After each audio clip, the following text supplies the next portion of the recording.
Hello my dear students, welcome back to another video. बच्चों, आज हम करेंगे 6 स्टैंडर्ड का maths chapter 4 operations on fractions का प्रैक्टिस सेट 11। इसके पहले के चैप्टर्स और प्रैक्टिस सेट ऑलरेडी अपलोडेड हैं। अगर आप उन वीडियोस को देखना चाहते हैं तो डिस्क्रिप्शन बॉक्स में आपको लिंक मिलेगा 6 स्टैंडर्ड मैथ्स इस नेम का, वहां से आप उन वीडियोस को देख सकते हैं। आइए फटाफट से स्टार्ट करते हैं आज की क्लास। फर्स्ट क्वेश्चन आपको दिया है, what fractions do the points A and B show on the number lines below. इसको समझने के लिए पहले आप स्केल को देखिए। इसको मैं थोड़ा सा जूम कर देता हूँ। 0 से 1 तक अगर आप देखें तो सिंगल सिंगल यूनिट कितने होते हैं? 1 2 3 4 5 6 7 8 9 10 10 यूनिट्स मिलते हैं। ठीक है, वैसे ही 1 से लेकर 2 के बीच में भी आपको 10 यूनिट्स मिलते हैं। तो जो आपकी स्केल दी गई है, 0 से लेकर 1 के बीच में सिंगल 10 यूनिट्स हैं, ऐसे ही हर नंबर के बीच में आपको 10 यूनिट्स मिल रहे हैं। अब एक एग्जाम्पल से समझते हैं, देखते हैं फ्रैक्शंस को नंबर लाइन पर।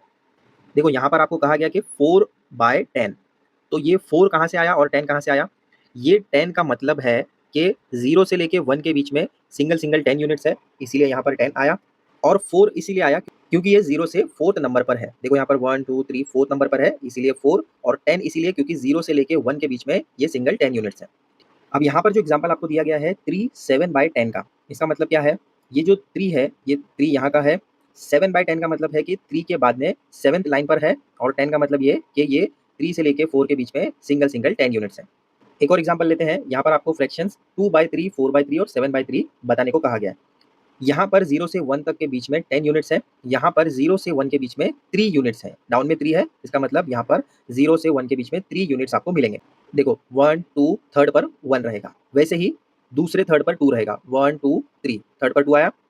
ऐसे ही अगर आप आगे बढ़ेंगे तो हर 3 के बाद में आपको नंबर्स मिलेंगे। हमारी जो स्केल होती है उसमें 0 से 1 तक या 1 से 2 तक के जो बीच में लाइन्स होती हैं उसमें सिंगल 10 यूनिट्स होते हैं। यहाँ पर आपको सिंगल 3 यूनिट्स दिए गए हैं। 0 से 1 के बीच में 3 यूनिट्स है, तो यहाँ पर आपको 2/3 बताने को कहा गया। तो 1 2 यहाँ पर आ रहा है क्योंकि ये 0 से 1 के बीच में 3 यूनिट्स है, तो डाउन में 3 आ गया। और 2 इसीलिए आया क्योंकि 0 के बाद में सेकंड नंबर पर ये 2 है। वैसे ही 4/3 कैसे आएगा? ये 1 है, अगर आप 0 से चेक करें 1 2 3 4 4 यहाँ पर आ रहा है। अब आइए प्रैक्टिस सेट 11 का फर्स्ट क्वेश्चन सॉल्व करते हैं। What fractions do the points A and B show on the number lines below. अब जैसे कि मैंने आपको बताया, ये जो डाउन साइड वाला होता है डिजिट या नंबर, वो डिसाइड करता है कि आपका 0 से लेके 1 के बीच में कितने यूनिट्स होंगे। तो यहाँ पर आपको डाउन में 6 दिखा रहे हैं, मतलब ये है कि 0 से 1 के बीच में 6 होगा। काउंट करते हैं 1 2 3 4 5 6। देखो 0 से लेके 1 के बीच में डाउन में 6 है, यानी इसका मतलब ये है कि ये 6 यूनिट्स हैं। सिंगल सिंगल 6 यूनिट्स हैं 0 से 1 के बीच में। वैसे ही 1 से 2 के बीच में भी आपको 6 ही मिलेगा। देखो काउंट करते हैं 1 2 3 4 5 6 आया ना 2। पूछ रहे हैं कि ये जो पॉइंट ए है इस पर आपका क्या फ्रैक्शन आएगा, ये आपको बताना है। तो यहाँ पर आपको दिया गया है 0/6 1/6, यहाँ पर आ जाएगा 2/6, यहाँ होगा 3/6, यहाँ 4/6 और यहाँ पर आएगा 5/6। तो पॉइंट ए जो है वो आपका 5/6 रहेगा। अब पॉइंट बी क्या रहेगा? अगर आप इसको कंटिन्यू करते हैं, यहाँ पर 6/6 आया, यहाँ पर आएगा 7/6, यहाँ 8/6, यहाँ 9/6 और यहाँ होगा 10/6। हमें पूछा गया सिर्फ ए एंड बी के बारे में, लेकिन ये सब हमें पता कैसे चलेगा? जब आप इसको काउंट करते हुए आगे जाएंगे। तो ये सब आपको शो करने की जरूरत नहीं है, जस्ट आप 5/6 और 10/6 इतना ही बताएंगे। तो इसको लिखना कैसे, आइए देखते हैं। फर्स्ट आप लिखेंगे each unit is divided in 6 parts. मैंने आपको बताया 0 से लेके 1 के बीच में सिंगल सिंगल यूनिट्स हैं जो 6 इक्वल पार्ट्स में डिवाइडेड है ना। हमने अभी चेक किया था 1 2 3 4 5 6 पर आ रहा था नेक्स्ट नंबर। वैसे ही 1 से लेकर 2 के बीच में भी आपको 6 ही मिलेगा। तो फर्स्ट हमने लिखा each unit is divided in 6 parts. अगर आप ए तक देखें, 0 से लेकर ए के बीच में कितना डिवीजन है? 5 डिवीजन है। 1 2 3 4 5 है ना। तो हमने लिखा ए इज 5th डिवीजन फ्रॉम 0। 0 से लेके ए जो है 5th डिवीजन पर है। Therefore A is equal to हम लिख सकते हैं 5/6। अभी हमने देखा था यहाँ पर। सिमिलरली बी का हम कैसे लिखेंगे? B is 10th division from 0। अगर आप बी को चेक करते हैं 0 से कितना है, देखो 1 2 3 4 5 6 7 8 9 10। तो हमने लिखा B is 10th division from 0। 0 से लेकर बी तक का 10th डिवीजन है। तो therefore B is equal to हम लिख सकते हैं 10/6। समझा? ये जो डाउन साइड में आपको डिजिट दिया जाता है, ये डिसाइड करता है कि एक डिजिट से दूसरे डिजिट के बीच में कितने इक्वल पार्ट्स होंगे। तो जस्ट आपको ये देखना है और चेक करना है, डाउन में हर टाइम 6 ही होगा। अप साइड में जो नंबर होगा 1 2 3 4 5 इस तरीके से वो आगे बढ़ता चला जाएगा। ए में आएगा 5/6 और बी में आएगा 10/6। 6 हर जगह कॉमन रहेगा, हर टाइम आपको यहाँ पर 6 ही मिलेगा क्योंकि यहाँ पर एक डिजिट से दूसरे डिजिट के बीच में 6 सिंगल यूनिट्स हैं। देख लो सोल्यूशन अच्छे से, कॉपी कर लो इसको। सेकंड में भी आपको ए और बी का पॉइंट बताना है। यहाँ डाउन में आपको कौन सा नंबर दिख रहा है? 5। देखो हर जगह यहाँ पर भी 5 है, यहाँ पर भी 5 है। इसका मतलब ये है कि 0 से लेके 1 के बीच में 5 सिंगल यूनिट होंगे। काउंट करो 1 2 3 4 5। फिफ्थ वाले पर बना रहा है। अभी अगर आप 2 तक देखेंगे तो 1 2 3 4 फिफ्थ पे आएगा 2। वैसे ही 1 2 3 4 फिफ्थ पे आएगा थर्ड वाला। तो एक डिजिट से दूसरे डिजिट के बीच में आपको 5 सिंगल यूनिट्स दिए गए हैं। तो हमें point A and point B को चेक करना है कि वो कहाँ पर आ रहा है। तो पहले हम लिखेंगे each unit is divided in 5 parts. Her unit 5 parts का है। फिर हम लिख सकते हैं ए इज थर्ड डिवीजन फ्रॉम 0। 0 से लेकर ए के बीच में आपको कितने डिवीजन मिल रहे हैं? 1 2 3, है ना? ए थर्ड डिवीजन पर है। Therefore A is equal to हम लिख सकते हैं 3/5। यहाँ पर भी लिख देते हैं 3/5। सिमिलरली बी का अगर आप चेक करें तो क्या होगा? देखो 0 से लेकर बी तक कितना डिवीजन है? 1 2 3 4 5 6 7। तो बी जो है वो 7th डिवीजन पर है 0 से। हम लिखेंगे B is 7th division from 0। इसका मतलब क्या है? ये रहेगा आपका 7/5 और यहाँ पर हम लिखेंगे therefore B is equal to 7/5। समझा कैसे किया? कॉपी कर लो इसको। थर्ड आपको दिया है बी और ए फाइंड करना है। अब यहाँ पर आपको पहले 2 क्वेश्चंस के जैसे फ्रैक्शन नहीं बताया गया है।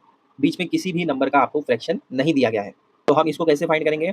0 से लेके 1 के बीच में आपको कितने इक्वल पार्ट्स मिल रहे हैं पहले उसको चेक करते हैं।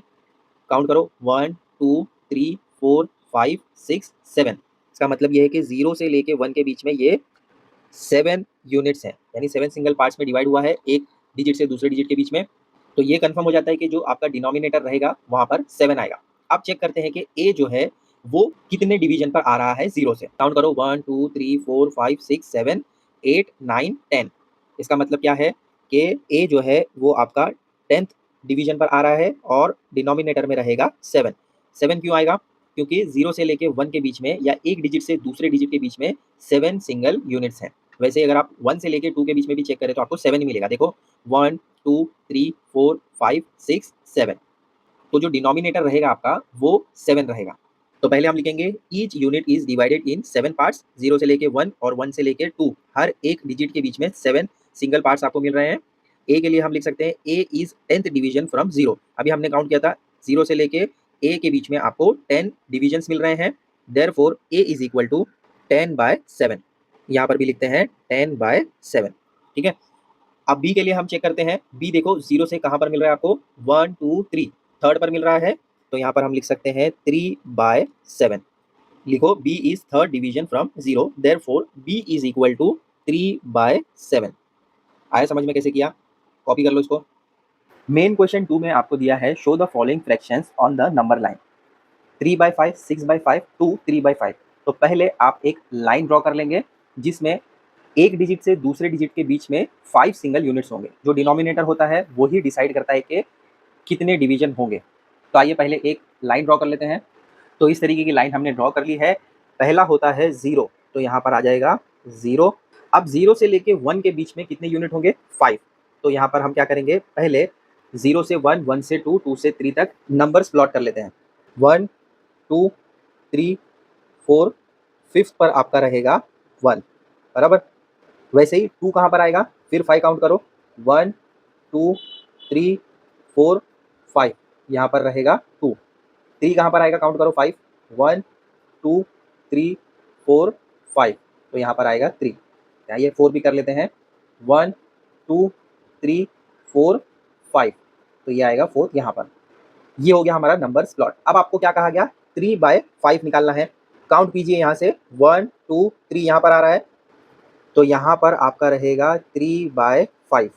नेक्स्ट है 6/5। काउंट करो 1 2 3 4 5 6, तो ये 6 यहाँ पर आ रहा है, ये रहेगा आपका 6/5। वैसे ही आपको कहा गया 2 3/5। ये जो 2 है नंबर लाइन पर 2 यहाँ पर है, 2 के बाद 3 कहाँ पर आ रहा है? 1 2 3 3 यहाँ पर आ रहा है, तो ये रहेगा आपका 3/5। और क्योंकि यहाँ पर 2 है तो यहाँ पर हम 2 ऐसे डाल देंगे। जो डाउन साइड में होता है वो डिसाइड करता है कि एक डिजिट से दूसरे डिजिट के बीच में कितने डिवीजन होंगे। तो यहाँ पर 5 था, तो 0 से 1 के बीच में हमने 1 2 3 4 5 डिवीजन प्लॉट किए। वैसे ही 1 से लेके 2 के बीच में भी आपको 5 डिवीजन मिलेंगे। पहले नंबर से दूसरे नंबर के बीच में 5 होगा, यानी 1 2 3 4 फिफ्थ पर आएगा आपका दूसरा नंबर। जो भी आपको डाउन साइड में दिया जाएगा पहले तो ऐसे आप लाइन ड्रॉ करके नंबर्स प्लॉट करेंगे। उसके बाद जो भी आपको दिया गया है सिंगल सिंगल काउंट करो। जैसे यहाँ पर 3 दिया था, 1 2 3 3 आया, तो यहाँ पर 3/5 ऐसे आ जाएगा। कॉपी कर लो इसको। फिर सेकंड वाला क्वेश्चन करते हैं। सेकंड में आपको दिया है 3/4, 5/4 टू 1/4। तो ये जो 4 है ये डिसाइड करेगा आपका डिवीजन। यहाँ पर रहेगा 0, 0 से लेके 1 के बीच में 4 डिवीजन होंगे। तो काउंट करो 1 2 3, फोर्थ वाले पर आएगा आपका 1। ठीक है, अब काउंट करो 1 2 3, फोर्थ वाले पर आएगा आपका 2। फिर काउंट करो 1 2 3, फोर्थ वाले पर आपका आएगा 3। 1 2 3, फोर्थ वाले पर आपका आएगा 4। ठीक है, अब ये हो गया नंबर प्लॉटिंग। इसके बाद आपको कहा गया 3/4। तो यहाँ पर 1 2 3, इस वाले पॉइंट पर आपका आ जाएगा 3/4। नेक्स्ट है 5/4। काउंट करो 1 2 3 4 5। तो यहाँ पर आपका रहेगा 5/4। नेक्स्ट आपको दिया है 2 1/4। तो 2 यहाँ पर आता है, 2 के बाद है 1 यहाँ पर, तो ये आपका रहेगा 2 1/4। तो हो गया ये सेकंड वाला क्वेश्चन भी सॉल्व। इसी के साथ आपका प्रैक्टिस सेट 11 कंप्लीट होता है। नेक्स्ट टाइम हम प्रैक्टिस सेट 12 करेंगे। ऐसे ही इजी सॉल्यूशन वाले वीडियोस के लिए चैनल को सब्सक्राइब कर लो। मिलते हैं अगले वीडियो में बहुत जल्द। Till then take care, bye.